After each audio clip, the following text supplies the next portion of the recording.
Hello and welcome to Cloud Force Vibes. My name's Bobby, and this is how I grow orchids and carnivorous plants.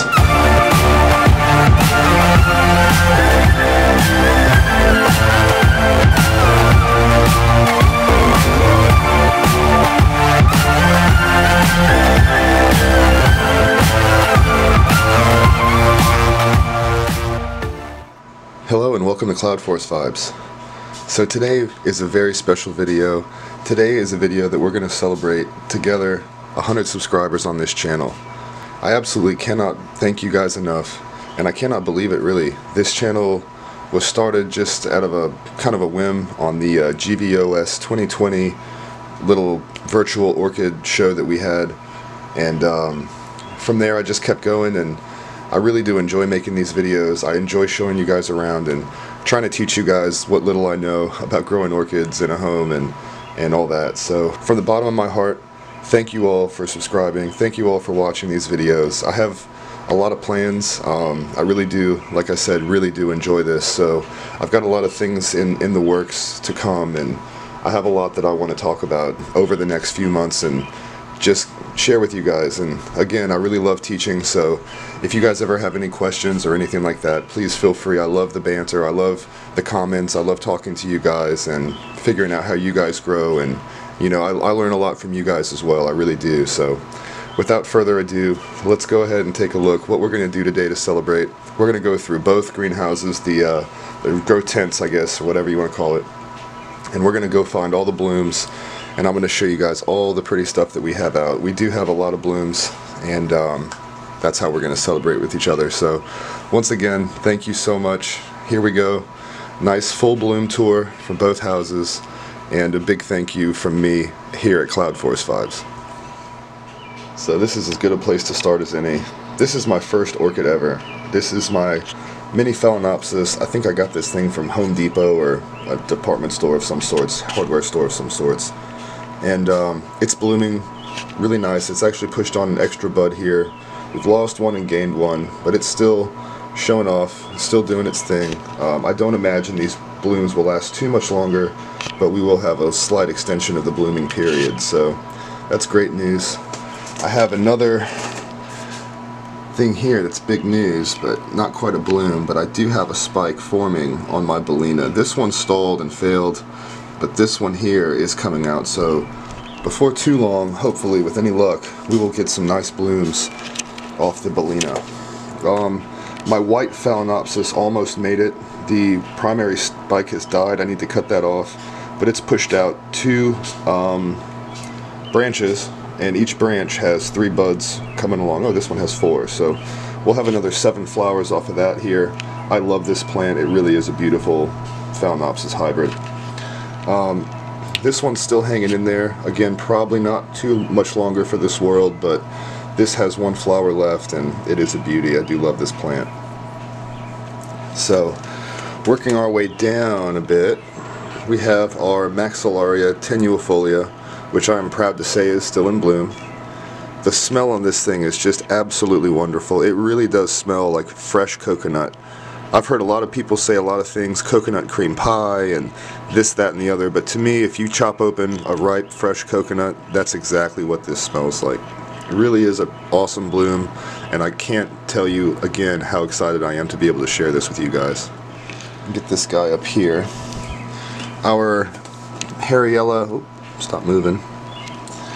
Our Harryella odorata has opened up its second bud, so now we have 2 little men wearing hats dancing around for us. I absolutely love this bloom. Let's get in here a little bit closer. I do absolutely love this bloom. It comes out every year. Hopefully we get another spike later in the season. It will do that. The plant itself is in growth. It's pushing out a new leaf right there and new roots all over the place, but it did make our everything in bloom. So that is Harryella odorata. The Dendrobium microbulbin that we looked at the other day. Oh, let me get down here. The Dendrobium microbulbin that we looked at the other day, it is also still in bloom. We're over 2 months strong with these flowers now. Milan, if you are watching, we talked about it a bit in the comments with each other, but I do not know exactly what this plant is. It may not be, but it is sold to me as and tagged as Dendrobium microbulbin.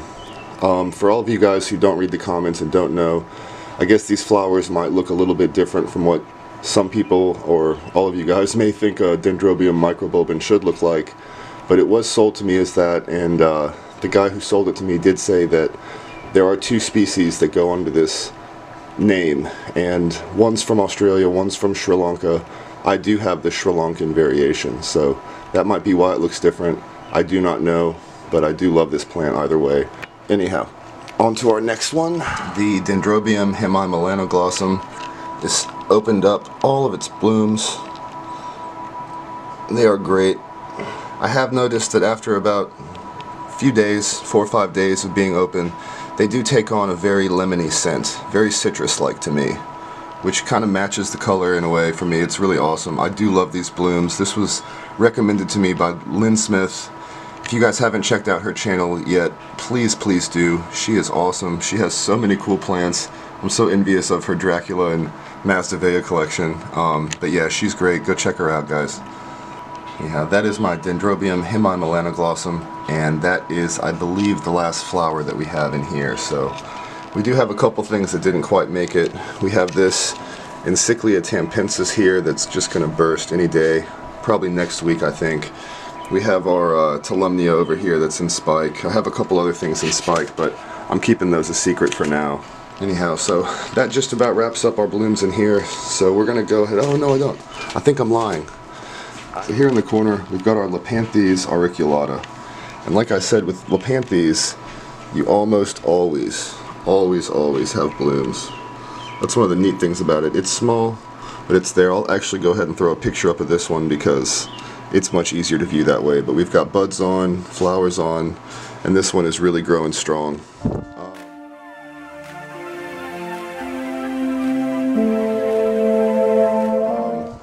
If I don't tangle it all up. Now, something neat that I did notice about this mount is it's actually producing the tiniest little mushrooms on it. It doesn't seem to be affecting the plant. There's no real signs of any fungal damage or anything like that that I can see. And it kind of makes me wonder, because I know that in the wild, orchids and fungi have a very special relationship. So I was really in a hurry to get this thing off of this stick mount, but I think I'm actually going to let it linger on there for a little bit longer than I normally would. We're going to go ahead and monitor and see how that goes, but I'll throw a couple little pictures up. I have a couple pictures of these mushrooms, and they're really neat and cute. And if you look at some of the pictures of native orchids and their habitats in the wild, you'll often find small mushrooms growing around them as well.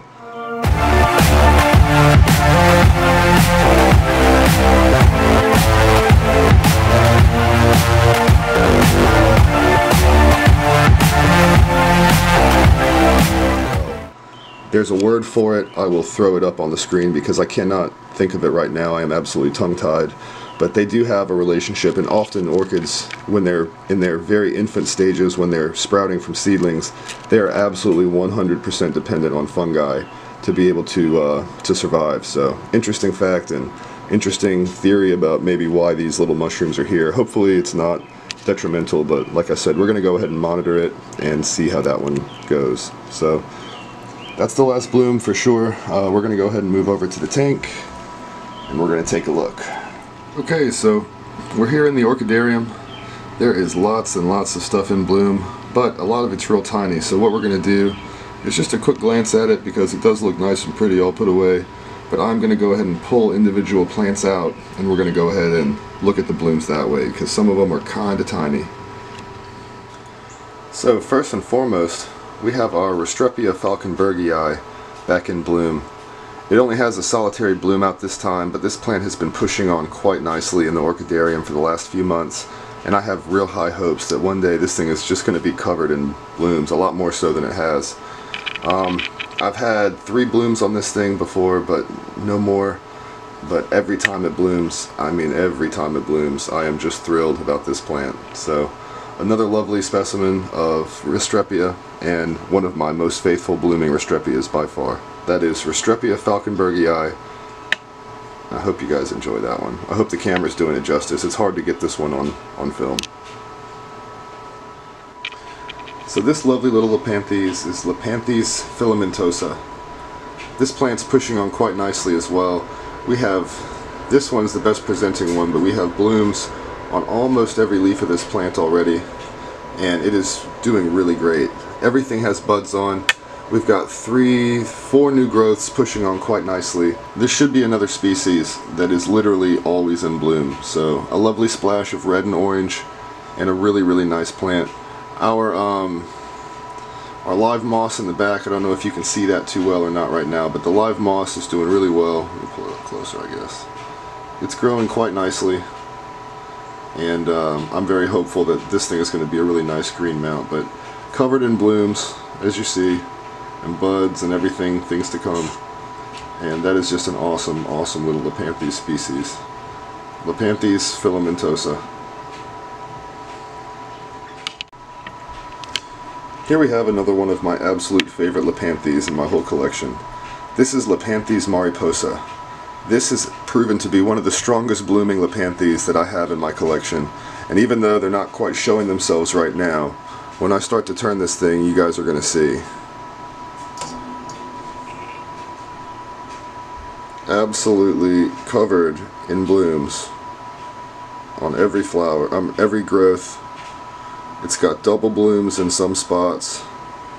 I mean, this is just really going strong. I took some nice stills of this yesterday, and I'm going to go ahead and throw those up. It's really hard to hold that still and get good film on it because of how shaky I am. So anyhow, that's Lepanthes mariposa, and that's another one we have in bloom.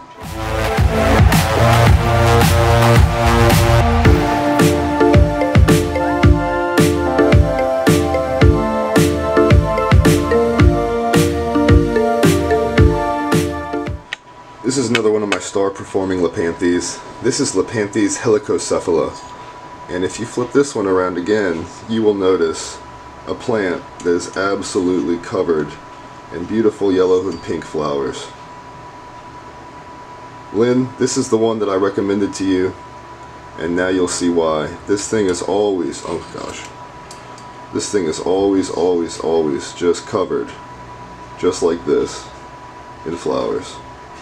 They may show up on the underside of the leaf, but eventually the spikes get long enough to where the flowers start to creep around, and you'll see them all over the place again. So that is Lepanthes helicocephala, and that is another really, really great Lepanthes. A good beginner's Lepanthes. It grows really, really strong, and it is really floriferous. So here we have Lepanthes euxoria. Another one that is smothered in blooms. It looks a lot like the mariposa, only the blooms are larger, and if you look at the way the petals are separated, they are a bit different.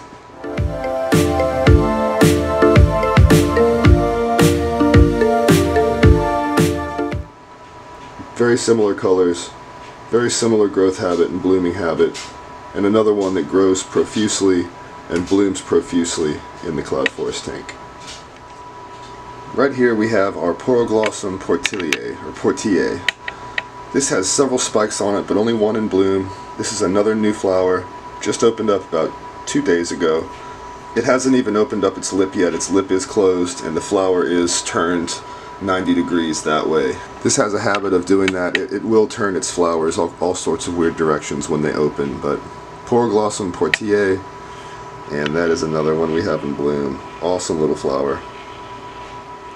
Now this big awesome mess of bloom spikes and blooms is Pleurothallis rostratissima. It has these really weird fuzzy cup-shaped blooms. I don't know if you'll be able to see that or not. It's very hard to get a close-up of, but we will try. Let's see. Alright, that is Pleurothallis rostratissima. I'll throw a still up is what I'll do.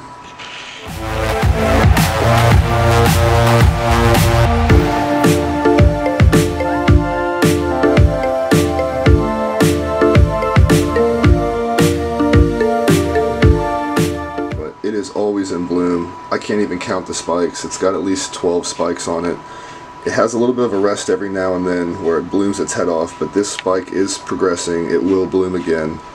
Quite often this plant has more than one bloom open on a spike, but I guess this is kind of its season where it slows down just a bit. This plant has been in bloom for over a year. I got this just over a year ago, and about a month after I got it, it pushed out its first spike and bloom. And you know, it's stayed that way. It's put on a bunch of new growth for me. All this growth up top is mine, and I'm looking forward to another great growing season and another flush of spikes coming and flush of blooms coming soon that we can look at. But that is Pleurophthalus rostratissima. Here we have my only Lepanthes hybrid. This is a beautiful little plant. This is Lepanthes sherry bridiham. It just opened up this leaf. You can see the patterning on it when they open up, a lot more like Lepanthes calodictyon. And then as they mature, they gently fade a bit. They keep the patterning, but it's not so pronounced. And it's got not one, but two blooms on it right there. Beautiful little plant. Lepanthes calodictyon actually did not make it into this because I dropped it the other day and I knocked all the flowers off. But this is a decent substitute. It looks enough like it, and it doesn't bloom that well for me, to be honest. I've noticed that it has a very weird habit, I can show you on this growth, of the buds coming out facing straight down toward the leaf. And when it does that, it prevents them from opening up correctly. So I actually went through the other day and pulled all the buds over the edge of the leaves, and that's how we got these lovely two blooms to open and not seem like they just blasted. So that is Lepanthes sherry bridiham, and that's another lovely one that we have in bloom. Last but absolutely not least, everyone's favorite Lepanthes. This is Lepanthes telepogoniflora, and we've got 1, 2 lovely flowers open on it, and many, many, many more to come. All these things you see, they're all buds, so over the next month or so, every week we should have, you know, several buds. I've got another one getting ready to open here. Here. Anyway, this is what this plant does once you get it established, once it's nice and happy, and it's just my absolute favorite plant in my whole collection.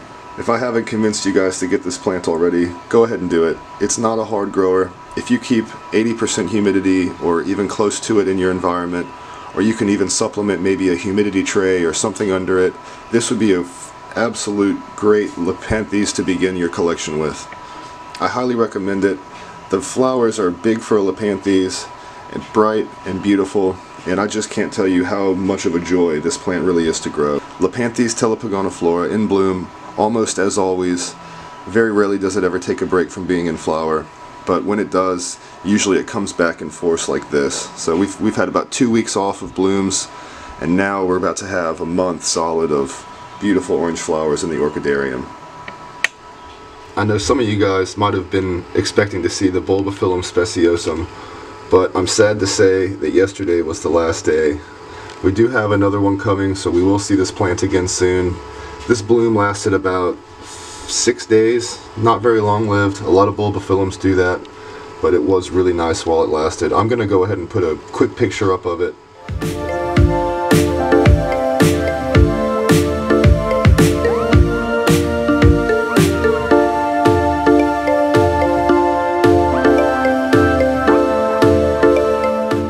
Anyway, it tried. It closed up just this morning, and yeah, unfortunately we're not going to see this yet, but maybe in another 2 weeks I think we'll see another bloom come out of that. This should develop by then.